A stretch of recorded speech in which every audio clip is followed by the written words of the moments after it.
avec l'actualité et on va parler, comme convenu en fait, des réseaux sociaux, de la guerre de communication digitale. Vous avez été nombreux, je pense, à vouloir déjouer un petit peu les algorithmes des réseaux sociaux dernièrement pour pouvoir partager massivement la réalité de ce qui se passe à Gaza. Et donc j'ai le plaisir d'avoir au bout du fil Abdelkrim Ben Abdallah, le cofondateur de Social Media Club Tunisia, qui est blogueur, donc parmi la première génération de blogueurs depuis les années 2000, qui est également expert en digital rights et qui va nous aider à éclaircir un petit peu la situation. Abdelkrim, bonsoir. Bonsoir tout le monde, bonsoir chers auditeurs, je suis très heureux d'être en antenne avec vous. Je crois que la dernière fois date de 2012-2013 dans le cadre de Sawar Shera. Exactement, ça fait un petit bout de temps. mais tu as une bonne mémoire, Abdelkrim. C'est surtout Facebook qui a une bonne mémoire. Ah, d'accord. On peut remonter dans la discussion. J'ai vu que vous avez couvert l'un des événements phares qu'on espère reprendre un jour dans la mémoire de notre cher ami Sfin Chourab et son collègue Nadir Ktari. Voilà. Tout à fait. Tout à fait. On y reviendra à ce genre d'événements dans l'espace public. Alors là, on parle de l'actualité, Abdelkrim Ben Abdallah. Au fait, ce qui se passe, c'est que aujourd'hui, l'idée, c'est que la guerre de la communication, bien sûr, il y a les deux. Il y a les gros médias, il y a les médias mainstream, la télé, les radios, etc. Et puis il y a les réseaux sociaux et donc aussi les médias digitaux également.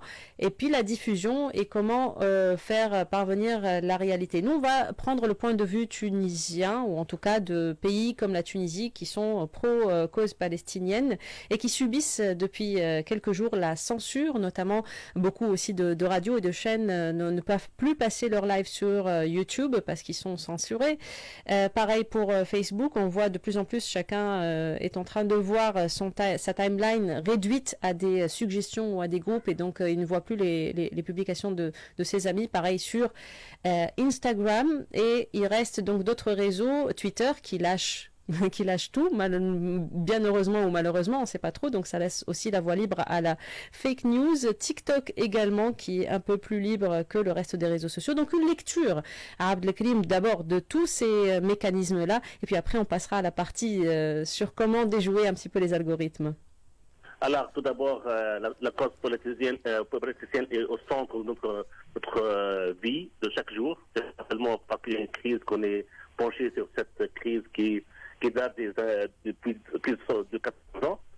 Alors, il faut savoir que Facebook n'est pas l'arbitre de salut. Facebook est une plateforme de publicité et qui, à la base, est un réseau social où le contenu permet aux annonceurs de placer leur publicité.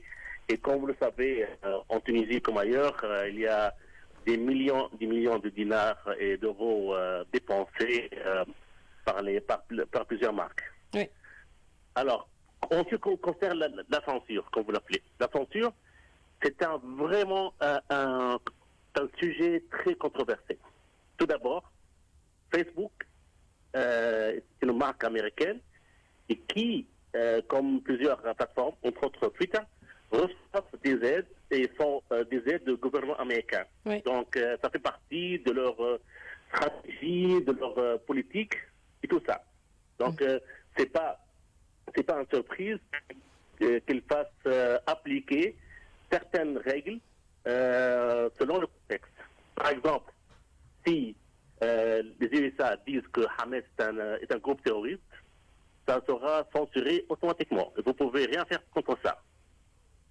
Si, par exemple, s'ils décident de ne plus, par exemple, couvrir un pays, ils peuvent le bloquer pour un certain pays. Voilà, c'est carrément ça. C'est carrément... Aujourd'hui, par exemple, vous me disiez, est-ce qu'on peut faire quelque chose? Oui. Par exemple, pendant les élections, le gouvernement tunisien, il a accès à Facebook, la compagnie Meta, pour avoir tous les chiffres, tous les lignes dépensées sur les publicités de la compagnie électorale qu'ils n'ont pas fait, entre parenthèses. Ça c'est bien, mais pour le reste, c'est l'Amérique et ses alliés qui contrôlent comment ça se passe. Je me permets une petite parenthèse parce que justement, ce qui a été relayé notamment par certaines personnes qui étaient par exemple en Tunisie la semaine dernière et qui sont partis pour X raisons en France ou ailleurs et qui ont remarqué au fait, comme peut-être tu viens de le dire, que la Tunisie finalement c'est un des pays qui ont été où le reach, on va dire, a été réduit. C'est-à-dire que ces personnes-là avaient vu leurs publications et stories, etc., en Tunisie réduites en termes d'atteinte de l'audience, et quand ils sont partis en France, les chiffres sont redevenus, ont repris leur cours. Non, non, C'est pas par région. Non, c'est pas D'accord. par région, c'est vraiment pas. Par exemple, Facebook, l'algorithme Facebook, il va mettre, comment dire, il va booster un contenu qui fait partie de la joie. Par exemple, quelqu'un qui a réussi ses études, un nouveau-né, un mariage, donc Facebook le paquet sur ça parce qu'il y aura de l'interaction. S'il y a un événement où il y a de la violence controversée, il va pas vraiment, il n'y aura pas d'interaction. Et moi, par exemple, je dirige plusieurs groupes, plusieurs pages Facebook, même s'il y a un contenu qui parle de bouffe, et j'ai une publication avec 40 millions de retweets, parce que ça crée de l'interaction. Si avec une même publication, sur la même plateforme, sur la même page, tu partages des publications pour supporter la cause palestinienne, le risque n'est pas le même, parce que les gens eux-mêmes ne sont pas intéressés. Donc, une blague, c'est beaucoup plus interactif que la cause, malheureusement. Et ça, on doit le savoir avant de sauter sur les conclusions faciles. Tout d'abord. Secondo, comme je l'ai déjà dit, c'est une plateforme de publicité. Donc, pour ses clients, les marques, ça doit générer de l'intérêt, ça doit générer de la joie, du bonheur. Et des causes controversées, de la guerre, la violence, trucs comme ça, c'est pas vraiment le contenu que Facebook cherche pour ses clients. Alors, pour être clair, la façon dont Facebook modère, parenthèse, entre guillemets, le contenu, elle est basée sur 3 mécanismes. Le premier mécanisme, c'est le contenu, il est auto-censuré, auto-modéré. Il se trouve certains mots-clés. Et entre parenthèses, quelle que soit la manière dont vous allez taper le nom de Palestine, même en chinois, même sur une photo, même en flou, Facebook va le détecter. Ça. N'essayez même pas de faire l'intelligent en tapant Palestine, en mettant des points. Il va détecter ça, même avec le contexte. Il comprend par exemple très très bien le dialecte tunisien qui écrit avec les lettres arabes ou avec les lettres latines. Donc, c'est impossible de jouer. Donc, qu'est-ce qu'il faut faire concrètement? Qu'est-ce qu'il faut faire? Alors, je vous dis qu'est-ce qu'il faut faire. Pour déjouer Meta, avec tout simplement, par exemple, moi, personnellement, j'ai eu 2-3 publications qui étaient supprimées. Mais c'est partie de leur politique controversée. Par exemple, c'est quoi le type de contenu qui par exemple, est supprimé par Facebook? Alors, il y a 6 types. Il y a le contenu, il y a la violence, la haine, la nudité, l'harcèlement, la discrimination et le contenu illégal. Le contenu illégal, ça c'est un piège dont tout le monde est de tomber dessus. Il prend une photo de Reuters, de Magnum, de la publie sur Facebook, elle est supprimée. Elle n'est pas supprimée parce que ça parle de telle ou telle chose, mais parce que c'est la propriété intellectuelle. D'accord. La discrimination, c'est par exemple quand tu t'attaques à des groupes bien définis. Quand tu mets une publication, tu t'attaques par exemple à une certaine minorité, là, Facebook, il va vraiment supprimer la publication. L'harcèlement. L'harcèlement, la haine, la violence, c'est presque la même chose. Si tu dis par exemple mort à tel et tel pays, mort à tel carré. Donc l'idée, c'est d'éviter le champ lexical lié à la violence et les photos également. Donc peut-être publier une photo qui n'a rien à voir, écrire son texte. Moi, je publie chaque jour sur la propriété palestinienne de façon personnelle et les publications n'ont jamais été supprimées. Parce que je respecte ça. Et parce que quand vous allez créer un compte Facebook, qu'est-ce que vous arrive? Vous allez agréer un contrat. Le contrat entre vous, la personne, et Facebook. Est-ce que c'est la même chose qui s'applique sur Instagram, puisque c'est aussi... C'est la même compagnie.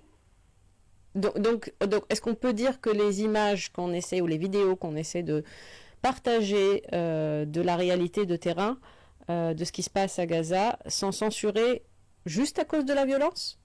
Alors, si vous partagez une photo des ruines de Gaza, ça passe. Si vous partagez une photo avec du sang, avec des gens blessés, avec des gens décédés, avec des gens qui tiennent des armes, là, ça sera supprimé. Je vous rappelle, par exemple, que sur YouTube même, en Amérique, pour une longue période, les chaînes YouTube où on parle d'armes, c'est bien beaucoup aussi en Amérique, ne sont pas monétisées. Ça veut dire le créateur de contenu, il a des millions de vues, mais il ne touche rien. Ça a été résolu récemment parce que YouTube ne veut pas faire la promotion des armes à feu. Donc ça, c'est clair. Et je reviens un peu rapidement sur la modération qui est faite de trois façons. La première façon, c'est que alors Facebook, il va détecter la photo, l'image ou le texte. Comme je dis le texte, vous pouvez jongler comme vous pouvez. Il détecte Palestine avec des tirés, ça ne compte pas. Il y a aussi, ça c'est très important, la partie où il y a une équipe. Pour nous, la zone, l'équipe elle est basée à Dubaï, qui fait la modération de façon manuelle. Si la modération automatique n'arrive pas à comprendre, elle passe aux modérateurs qui sont basés à Dubaï, qui font la modération, qui vont choisir est-ce que ça va rester, ça sera supprimé, ou ça sera, par exemple, ils gardent la photo, mais ils vont la cacher. D'accord. Donc, et premièrement, il y a aussi le signalement. Alors, le signalement, ça c'est un enjeu très grave parce que vous pouvez, en tant que communauté, en tant que pays, faire des milliers de bots qui peuvent signaler des publications bien définies par rapport à certains mots-clés et qui seront ensuite mis dans la file de modération. Et une fois qu'ils seront dans le fil de modération, ils seront temporairement non accessibles. Et puis, une fois qu'ils seront modérés, est-ce qu'ils seront publiés ou non? Ça, c'est vraiment un grand enjeu. Donc, j'ai rédigé... Oui, concrètement, qu'est-ce qu'on peut faire? Voilà, alors, les conseils qu'on peut avoir. Alors, j'ai rédigé comme un article très simple. Et la méthode la plus saine, le conflit, ça ne va pas se résoudre demain. Ça va rester. Il faut créer un contenu riche et à longue durée. Aujourd'hui, quand vous allez sur Google, vous allez être surpris par le nombre d'articles qui font éloge à l'ennemi. Je ne pourrais pas prononcer son nom. Oui. Vraiment. Alors, il faut vraiment s'investir dans la création d'articles de contenu. Donc, écrire des articles et du contenu. Parler, aujourd'hui, par exemple, les gens croient qu'il y a un conflit entre Gaza, un pays qui s'appelle Gaza, et un pays qui s'appelle, je ne sais pas quoi. Comprenez ça. Il faut comment dire, de la résistance digitale. Il faut faire des vidéos. Il faut surtout, et ça c'est très efficace pour l'opinion internationale, car quand vous êtes sur Facebook, vous êtes en train de partager du contenu avec vos amis, votre entourage. Votre contenu n'est pas visible, n'est pas intéressant. C'est ça. Et ne comprend pas pour Mike qui vit en Amérique, exactement. Pour Hélène qui est en France. Donc allez sur Twitter, allez sur Reddit, faites des vidéos sur TikTok, faites des vidéos, surtout des vidéos de bonne qualité sur Palestine. Donc TikTok, Twitter, certains parlent de Telegram également. Telegram aussi, mais Telegram ce sont des groupes, c'est pas vraiment... C'est des groupes, mais pour partager, ouais. Oui, ce sont des petits groupes avec un reach bien, c'est la même chose pour le entourage. La plateforme la plus efficace pour les causes sur le plan international, c'est Twitter. Qui est aussi quand même critiqué aujourd'hui dans le sens où, comme il n'y a aucune modération, aucune vérification, on va dire, il y a ce problème-là de fake news dans les deux sens. Hein. Donc, il y a aussi cette controverse. Il faut savoir, comment dire, bien lire, bien vérifier les sources. Malheureusement, c'est notre piège. Il y a beaucoup de personnes qui sont en train de partager des vidéos de la célébration de l'équipe algérienne. Ils ont passé ça pour une attaque à Gaza. Il y a beaucoup de photos qui datent de 2006. Il y a beaucoup de fake news qui sont fabriquées par des sympathisants, même pas par les autres de l'autre côté. Donc ça, c'est l'autre côté. Il faut bien vérifier les infos. Exactement, il faut faire ce travail-là, voilà. Oui. Il ne faut pas partager des photos qui sont en copyright. Ça va être censuré. Et vous savez, aujourd'hui, même, par exemple, j'ai des amis dans des gyms, et leurs comptes, ils sont supprimés parce que le bot, le moteur de modération de Facebook, Meta, il croit que c'est de la nudité.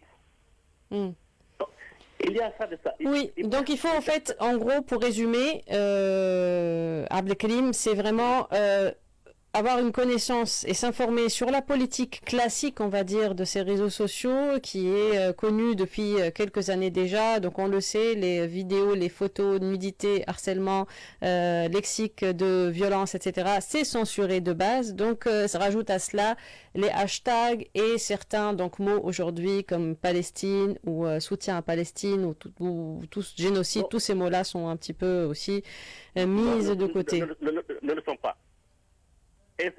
Vous pouvez écrire 1 million de statuts qui parlent de Palestine. Oui. Vous êtes intelligent, vous ne faites pas appel à la violence, vous n'utilisez pas des forces. Ça passe. Voilà, ça passe. D'accord, c'est bon à savoir. J'écris ça tous les jours, en trilingue, en arabe, français, en anglais, tous les jours. Et les seules 2-3 publications qui ont été supprimées, ce sont des photos avec une personne décédée. D'accord, des personnes tuées. Pour nous, il faut vraiment être rationnel. On est tous touchés par ce conflit-là. On est empathique, il y a trop d'émotions. L'émotion là ne marche pas. Facebook est une machine à faire de l'argent. Elle s'en fout de son public. Elle veut aussi être centriste. Elle ne doit pas trop faire la censure et ne pas trop laisser aller. D'accord. Et je rappelle qu'à 50%, la majorité des compagnies, c'est pas seulement que c'est aussi Microsoft, Apple, Google, ils sont tous contrôlés par des puissances pro-israéliennes, disons les choses comme elles sont. Absolument. Merci beaucoup à Abdelkrim Ben Abdallah de nous avoir un petit peu éclairé. Le sujet est long, on peut le décortiquer de plusieurs sens et puis partir sur chaque plateforme, et chaque plateforme a ses propres algorithmes, a ses propres codes. Mais voilà, une vue d'ensemble, on va dire, pour avancer petit à petit dans cette guerre qu'on appelle guerre de la communication, aujourd'hui ô combien importante, et c'est peut-être le seul outil que nous avons pour prôner la cause palestinienne. Merci beaucoup. Je rappelle donc que vous êtes expert en digital rights et que vous avez cofondé Social Media Club Tunisia. Merci beaucoup Abdelkrim. Bonne soirée. Merci beaucoup. Au revoir. À très bientôt. Au revoir. 120 minutes. Un rendez-vous quotidien du lundi au vendredi de 17h à 19h sur RTCI.